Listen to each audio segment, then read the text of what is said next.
It's the 50th anniversary of the Selma Bloody Sunday, March 7th, when John Lewis, now a congressman, and scores of others had their heads beaten in by Alabama state troopers. It's 50 years later, and you have the Black Lives Matter movement. You have these stories repeatedly around the country of police officers killing young people and not so young people of color. What do you make of this movement, and do you see the anti-austerity movement in Europe, the accountability movement in the United States, the movement around climate change? Do you see these coalescing in any way? They should, but in actual fact, the degree of coalescence is not high. We should remember that, take Selma, if you listen to the rhetoric on Martin Luther King Day, it's instructive. It typically ends with the I Have a Dream speech and the voting rights. And Martin Luther King didn't stop there. He went on to condemning the war in Vietnam and to raising class issues. He began to raise class issues and turned to the North. At that point, he fell out of favor and disappeared. He was assassinated when he was trying to organize a poor people's movement, and he was supporting a sanitation worker strike in Memphis.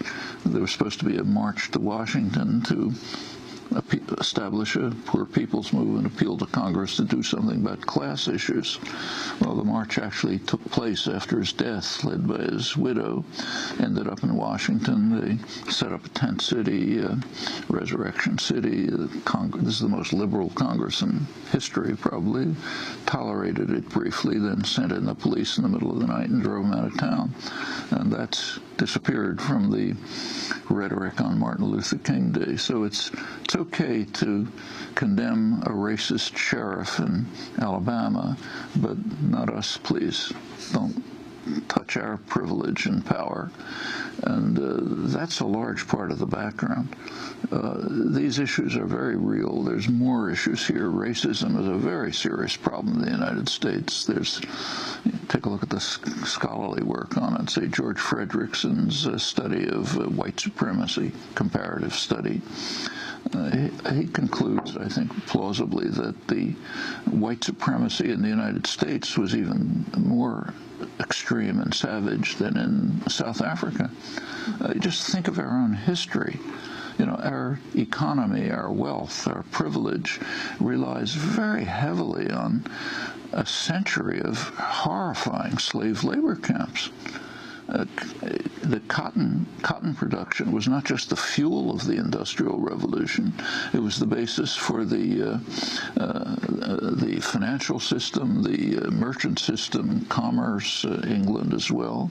These were bitter, brutal slave labor camps. There's a recent study by Edward Baptiste which comes out with some startling information. It's called, actually the title is startling, something like The Half Was Never Told, which is more or less true, was never told.